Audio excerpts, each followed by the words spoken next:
कैसे लिख सकते हैं इसको, अंडर रूट वाई एफ आपके फादर की इनकम लिखें, एक बार चक्कर लगाने की कॉस्ट लिखें, मार्केट का ब्याज लिखें, ये आपको पता लग जाएगा इतनी पॉकेट में होल्ड करना है। This is known as a inventory approach. देखिए जितना ब्रॉड करोगे आप, जितना माइंड को ब्रॉड करोगे आपको समझ बढ़ती जाएगी। मैं ये नहीं कहता कि मेरी समझ कोई अल्टीमेट है, लेकिन B dynamic, mind must be positive ना। तो देखिए आज हम बात करते हैं, आपके नेट के सिलेबस में कुछ थ्योरी है, हमने केंजियन मनी डिमांड पढ़ लिया। देखिए केंजियन मनी डिमांड हमने पढ़ा,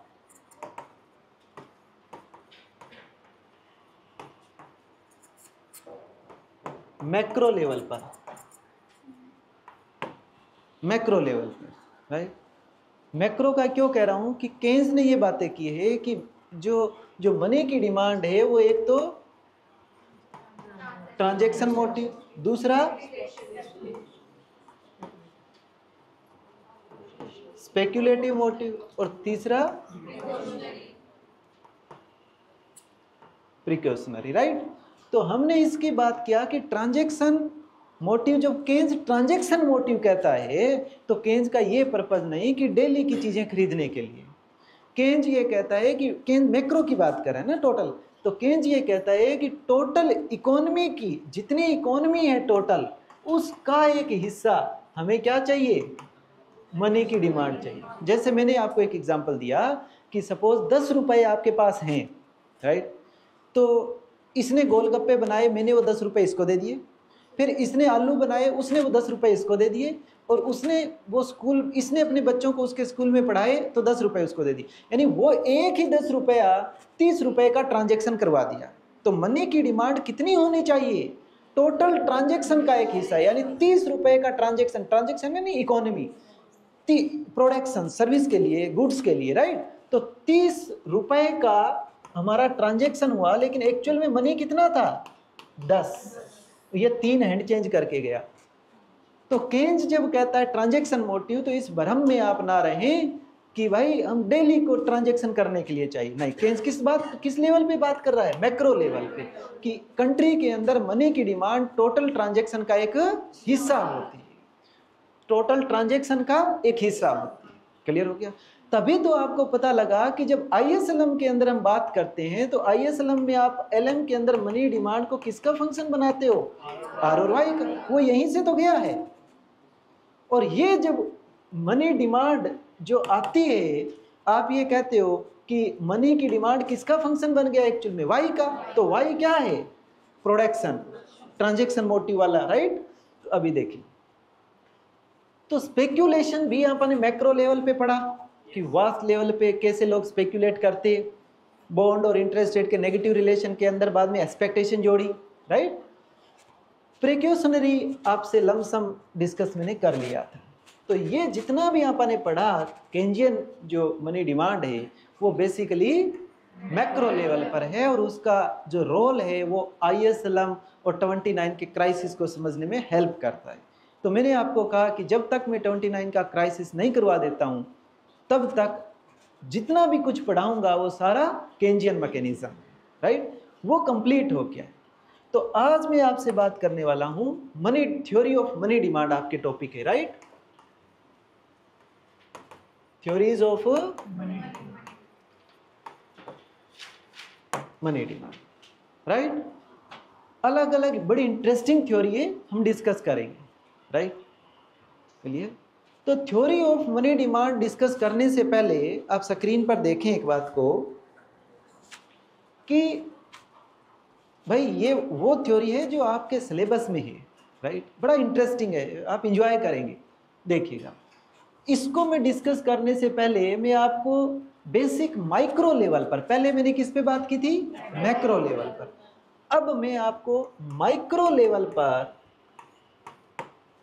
मनी का फंक्शन क्या होता है वो डिस्कस कर लेता हूं। माइक्रो लेवल पर केंजियन में हमने किस पे किया है, मैक्रो। तो जैसे कि आप यहां देख रहे हैं कि मनी के 3 फंक्शन है। First, it is a unit of account. What is the meaning of unit of account? जैसे आपके पास रोल्स रॉय नहीं है, राइट, कोई ज़रूरत नहीं थी, लेकिन आप ये लिख सकते हो कि रोल्स रॉय $5 बिलियन की आती है, $5 मिलियन की आती है, $10 बिलियन की आती है, लिख सकते हैं। तो आपके पास पैसा होना जरूरी नहीं है, लेकिन आप उस चीज को मेजर तो कर रहे हो ना, किसमें? यूनिट में, राइट। इसलिए हम कहते हैं कि मनी जो है वो एक काम करता है कि मनी किसी चीज को मेजर करने का एक यूनिट है, उसमें खुद मनी मौजूद हो जरूरी नहीं। तो पहला मनी का फंक्शन है unit of account, unit of account. लेकिन एक जो इंटरेस्टिंग बात यह है कि इसके अंदर मनी होना जरूरी नहीं है। दूसरा, store of value. Store of value पे मैंने आपसे डिस्कस किया जी कि मैं सुबह किसी के काम करने के लिए गया, मेरे को 500 रुपये मजदूरी मिली, शाम को मैं साइकिल पे घर जा रहा था और ट्रक से हवा लगी और वो पॉकेट से रुपए निकल के उड़ गए। क्या गया? 500 ही तो गए। नहीं, वो सारे दिन की मेहनत गई। इसका मीनिंग मनी के अंदर स्टोर किया जा सकता है किसको?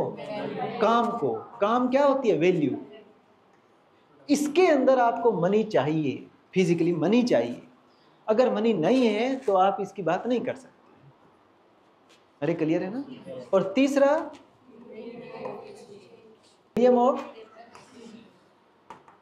एक्सचेंज। क्लियर है?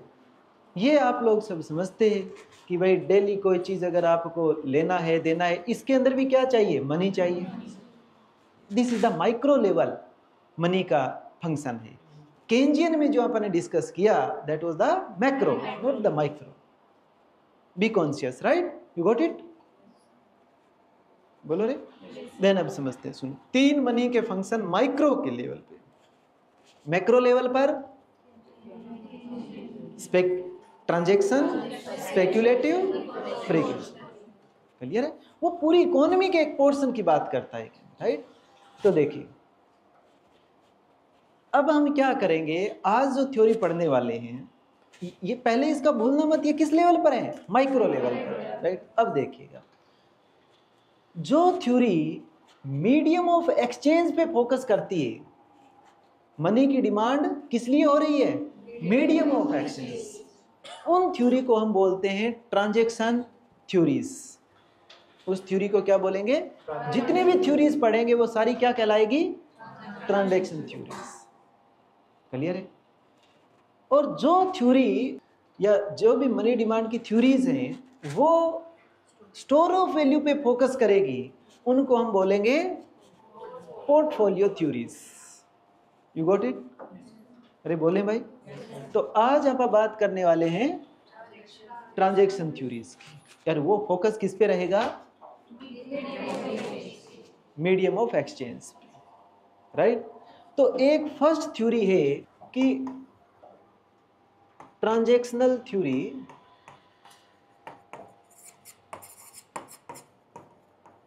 है, तो ट्रांजैक्शन अप्रोच ही, क्योंकि मीडियम ऑफ एक्सचेंज पे फोकस करेंगे। लेकिन उसका एक स्पेशल पार्ट है, वो कौन सा पढ़ेंगे हम? Inventory approach. इन्वेंट्री अप्रोच, और या उसको कैसा पढ़ेंगे? Management of cash.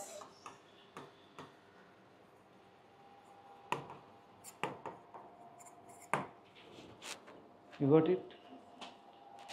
क्लियर है ना? तो मैं आपको पहले जो बोमल का रिसर्च पेपर है वो दिखाता हूँ, और फिर मैं आपसे डिस्कस करूँगा कि इन्वेंट्री अप्रोच, कैश मैनेजमेंट, ये दोनों पार्ट किसके हैं? Transactional approach. क्लियर है? दूसरा जो इसका एक अप्रोच मैं पढ़ाऊंगा आपको, ट्रांजैक्शनल अप्रोच ही है वो, राइट? क्लियर है? उसको मैं पढ़ाऊंगा इंटरेस्ट इलास्टिक इंटरेस्ट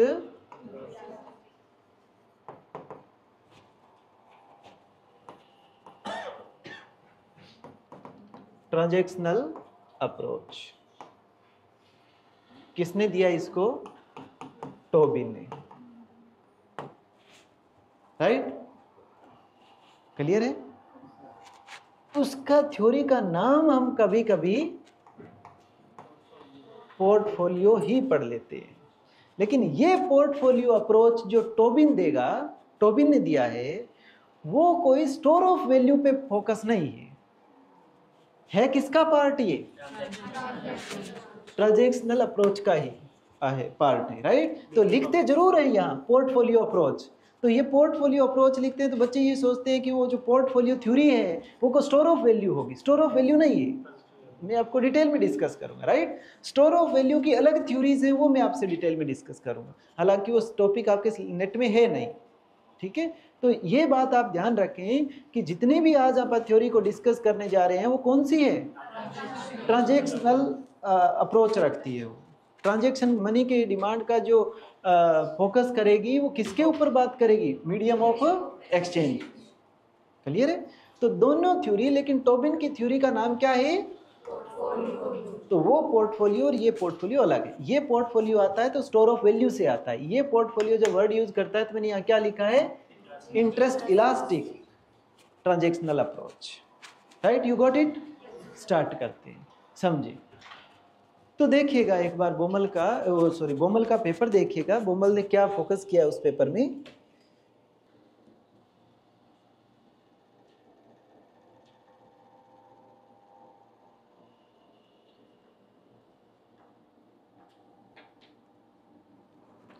देखिएगा, ये जो बोमल का जो मॉडल है या बोमल ने अपनी एक्सप्लेनेशन दिया है, ये पेपर किसके ऊपर डिस्कस करेगा? Transaction demand for cash. Right, और ट्रांजैक्शन डिमांड जब ये बात कर रहे हैं बोमल, तो इसके जो पेपर आप पढ़ेंगे तो क्लियरली वहाँ मेंशन है कि ये वाला ट्रांजैक्शन कौन सा है? माइक्रो, मीडियम ऑफ एक्सचेंज पे फोकस करके कर रहा है। केंज में जब ट्रांजैक्शन की बात करते हो तो वो कौन सा ट्रांजैक्शन है? मैक्रो लेवल वाला वो। राइट, तो देखिए, N inventory theoretic approach. Right, तो इनका ये 1952 में है। राइट, तो ये पेपर मैं आपको भेज भी दूंगा और ये पेपर आप डिटेल में पढ़िएगा। राइट, और इसके अंदर हम डिटेल में डिस्कस करेंगे कि बेसिकली बोमल ने क्या सिंपल इस मॉडल के अंदर डिस्कस किया है। क्लियर है ना? तो देखिए, ये सारा कुछ मैं आपको करवाने वाला हूँ, ये मैथमेटिक्स वाला। राइट, तो देखिए, यू विल एंजॉय इट। देखिए,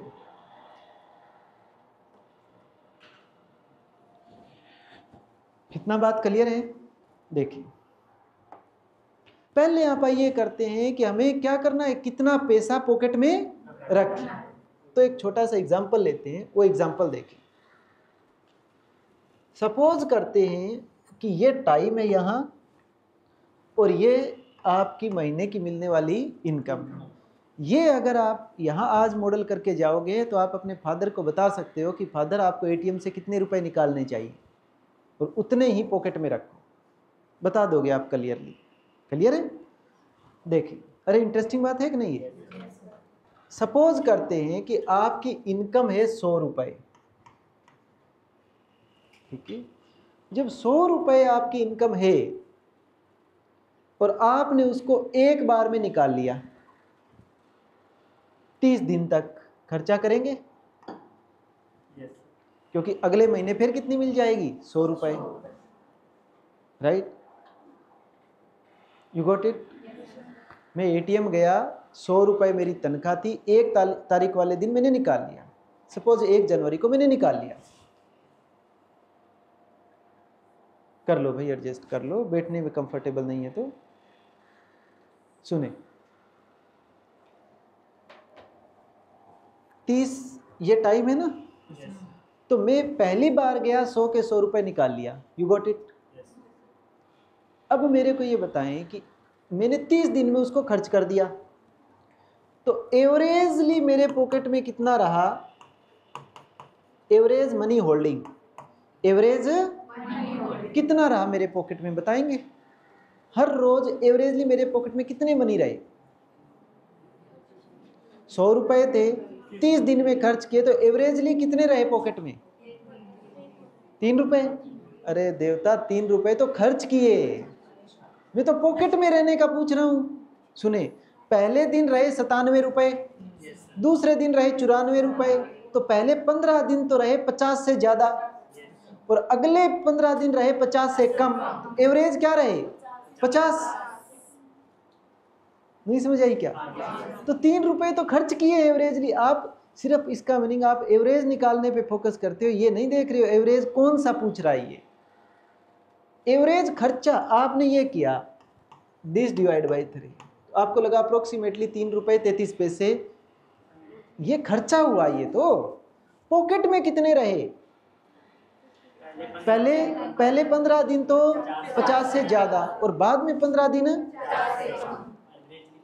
एवरेजली 50। तो मैं यहाँ क्या लिख दूं? y/2। 100 रुपए थे, 2 से डिवाइड कर दिया, 50 आ गया।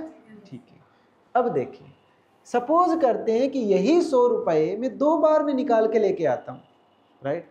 तो पहले मैं निकाल लेता हूँ 50 रुपए, 15 दिन चलेंगे, 15 दिन चलेंगे ना भाई? ये चल गए, 15 दिन होते ही खत्म हो जाएंगे, 15 दिन होते ही जीरो हो गया ना, क्योंकि ये वाला मनी है तो इधर 15 दिन होते ही जीरो हो जाएगा। तो एवरेजली कितने रुपए रहे? अगले 16वें दिन मैंने 50 रुपए निकाले, मेरे पास एवरेजली 15 दिन, अगले दिन 15 कितने रहे? 25। तो इसका मीनिंग पूरे महीने कितने रहे? 25। नहीं समझ आई क्या बात? तो इसका मीनिंग एवरेज मनी होल्डिंग मेरे पास कितने रहे? y/4। y/4 अगर मैं 2 बार निकाला तो यहां से मैं एक काम करता हूं, इसको मैं जर्नलाइज कर देता हूं इस बात को। y/2 इंटू 1, 1 क्या है? चक्कर, एक ही बार लगाया। इसको भी जर्नलाइज करता हूं 2 इंटू 2, 2 क्या है? n, चक्कर लगाना। क्लियर भाई? इसका मीनिंग मेरे पास एवरेज मनी होल्डिंग कितने रुपए रहेंगे? y/2n, y/2n रहेगा। You got it? अरे रहेगा ना? चाहे मैं एक बार निकाल के लेके आऊंगा तो एवरेज होल्डिंग y/2, 2 बार निकाल के लेके आऊंगा तो y/4, 3 बार निकालूंगा तो y/6। सोच चलेगा? You got it? क्लियर है? देखिए, तो अभी तो आपने सिर्फ एक जर्नल स्टेटमेंट निकाली है कि एवरेज मनी होल्डिंग हमारे पास रहता है y/2n, राइट? अब हमें ये कोशिश करना है कि ये जो एवरेज मनी होल्डिंग आप रखेंगे उसकी कॉस्ट क्या होनी चाहिए? मिनिमम से मिनिमम। इसकी कॉस्ट तभी ये एफिशिएंट कहलाएगा। अरे भाई, ये एवरेज मनी होल्डिंग पॉकेट में रहेगा ना, तो ये एफिशिएंट कब कहलाएगा? जब इसकी कॉस्ट मिनिमम होगी। You got it? और कॉस्ट किससे आएगी? कॉस्ट डिपेंड करेगी चक्कर पे। कैसे? ध्यान से सुने। अगर मैं चक्कर कम लगाऊंगा, तो मेरे को ब्याज ज्यादा छोड़ना पड़ेगा और चक्कर की कॉस्ट कम पड़ेगी। अगर मैं चक्कर ज्यादा लगाऊंगा एटीएम पर, बैंक में, ब्याज कम छोड़ना पड़ेगा, चक्कर की कॉस्ट ज्यादा होगी। समझ रहे हो? तो हमें क्या करना है कि मैं कितने चक्कर लगाऊं कि कॉस्ट मिनिमम से मिनिमम हो जाए, क्योंकि कॉस्ट 2 है यहां पर, एक तो चक्कर लगाने की, एक ब्याज छोड़ने की, और सारा डिपेंड किस पे कर रहा है? चक्कर पे। यू गॉट इट और नॉट? तो देखें, अब आप n पे बात करते हैं कि अगर हमारा n एफिशिएंट हो जाए, कि वो n जो कम से कम कॉस्ट आती है, कॉस्ट कौन सी है? 2, ब्याज वाली। तो पहले मैं लिख लेता हूं टोटल कॉस्ट। क्या लिखा? Total cost. पहले टोटल कॉस्ट लेते हैं। टोटल कॉस्ट क्या है? देखिए, एक तो आप जो पॉकेट में मनी रख रहे हैं उसके ऊपर जो ब्याज आ रहा है वो है, राइट? तो पॉकेट में मनी कितना रख रहे हैं? y by 2n। इसके ऊपर क्या आता है? इंटरेस्ट। आप y बाय 2n को मत देखना, किसको देखो? Interest rate. अरे जो पॉकेट में रखा पैसा, उसके लिए जो ब्याज आता वो नहीं आएगा ना। जैसे मान लो आपने पॉकेट के अंदर 20 रुपए रखे और 5% इंटरेस्ट रेट था, तो क्या हो जाएगा?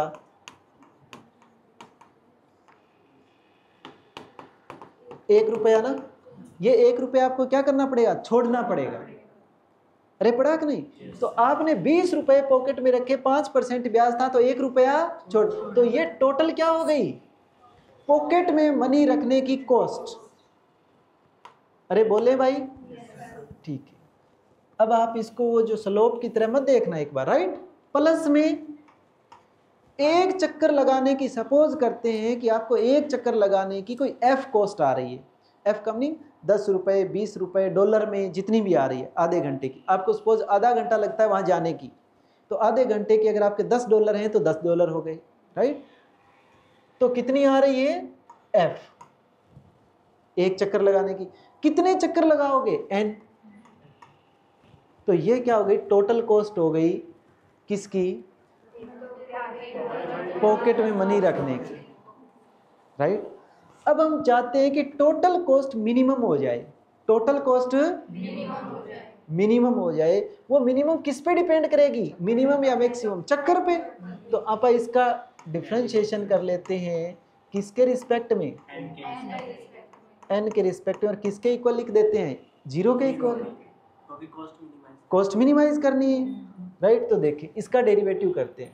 तो y और 2 और i तो है कांस्टेंट। n क्या जाएगा? ऊपर। मैं इसको थोड़ा पहले ठीक करके लिख देता हूँ, समझो। थोड़ा मैं इसको ठीक कर देता हूँ, आपको समझ आ जाएगा। TC is equal to 2i। n को ऐसे लिख सकते हैं ना? लिख सकते हैं कि नहीं? अरे भाई नीचे से ऊपर ले गया तो -1 कर दिया, इन्वर्स कर दिया। अब इसका डेरिवेटिव ले लो। TC dn डेरिवेटिव क्या होगा? y बाय 2i तो कांस्टेंट, -1 आगे आ गया -2, प्लस में f इज इक्वल टू 0। अरे बोले? अब देखिए माइनस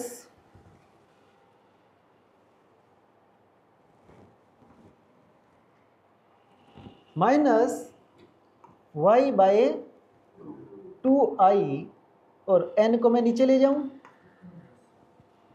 अरे सॉरी,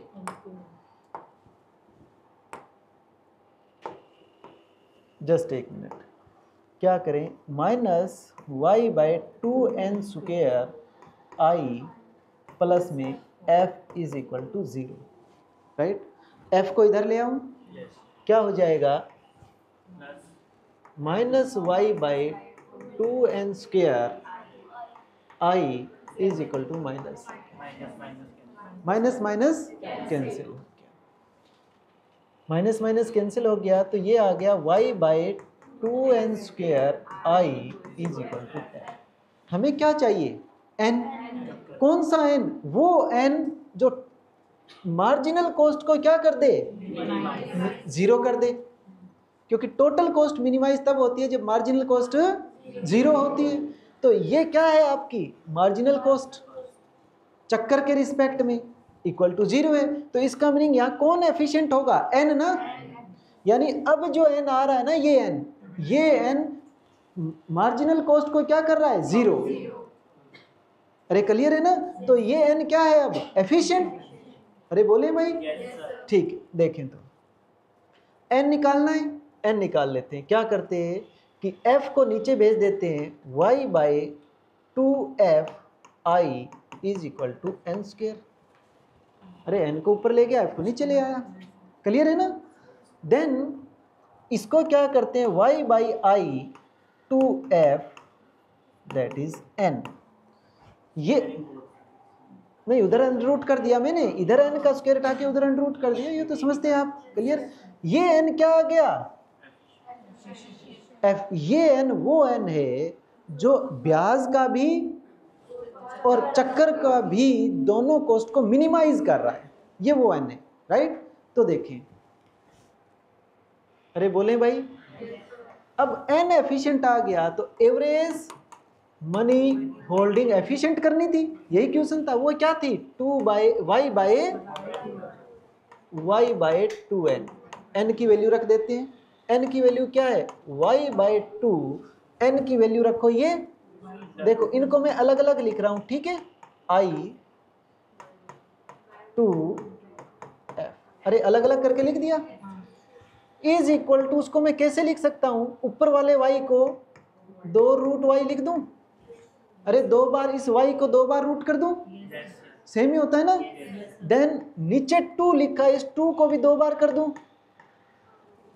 अरे इस 2 को इनटू में रूट y रूट i, और ये ऊपर चला जाएगा रूट 2 रूट f, 2 से y से, तो एवरेज मनी होल्डिंग क्या बचा, y f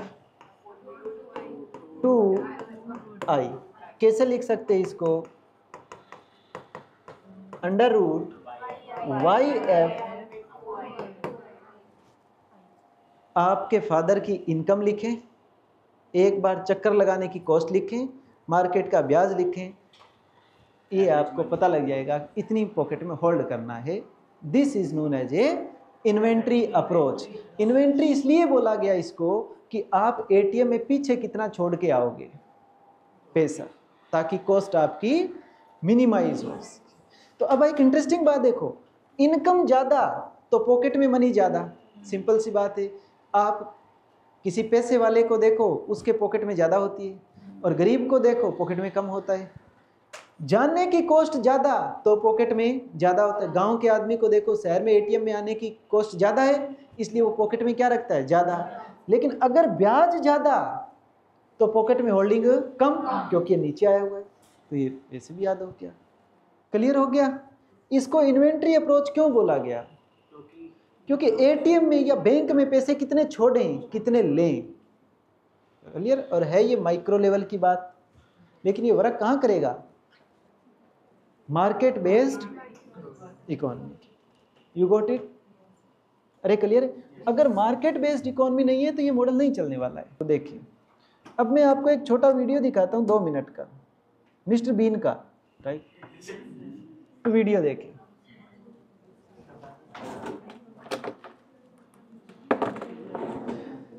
देखें बच्चे, लाइट बंद करें मैं।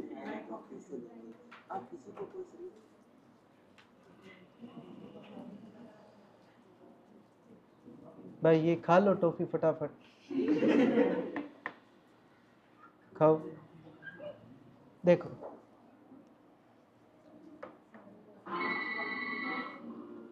वो भी लाइट बंद कर दो क्योंकि क्लियरिटी आ जाएगी।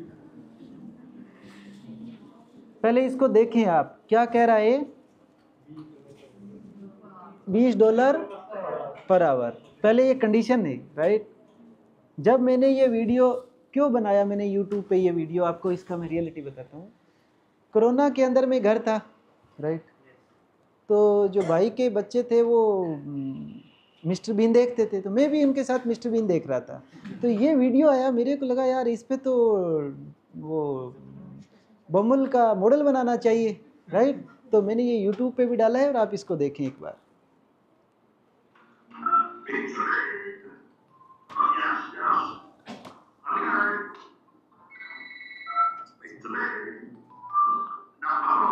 मिस्टर बीन डिलीवरी करता है तो बहुत सारे फोन आ रहे हैं, यानी इकोनॉमी कैसी है,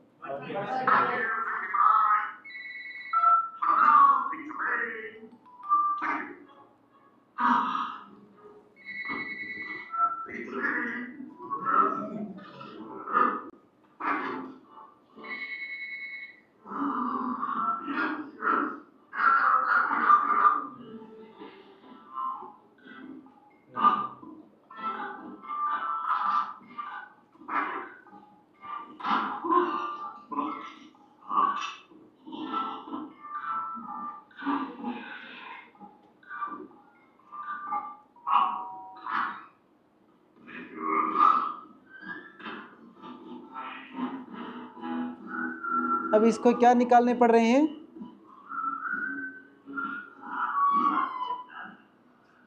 देखो एक बार,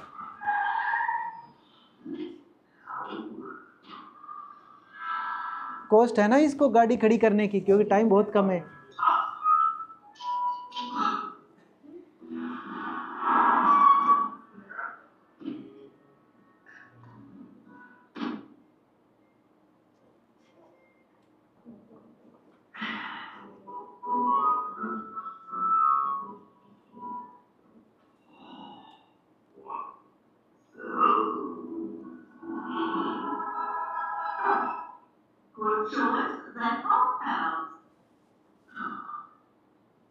£5 देने के लिए एटीएम जाना पड़ेगा।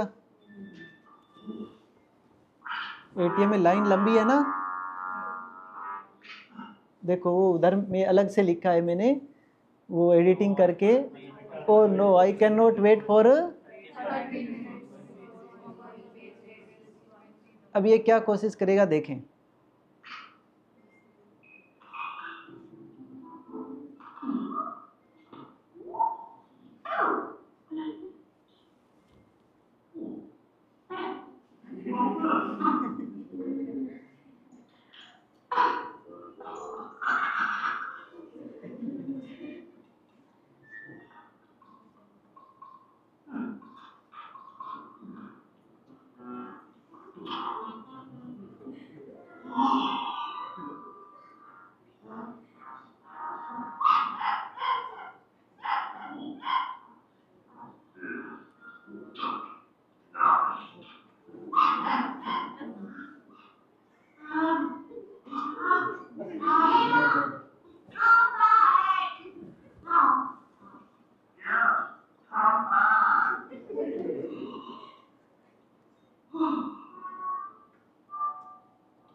यहाँ बात बनी नहीं।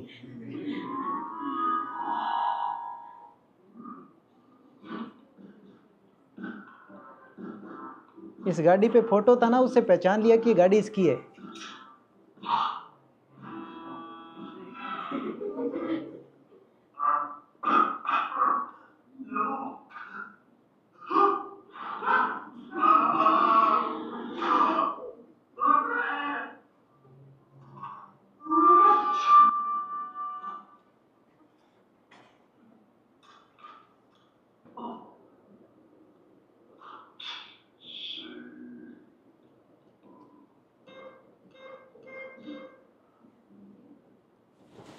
समझ आया? ये इतना कटिंग इसलिए है कि ये किस पे फोकस कर रहा है कि भाई टाइम की कॉस्ट बहुत है, तो टाइम की कॉस्ट है इसलिए वो जल्दी करने की कोशिश कर रहे हैं। क्लियर है ना?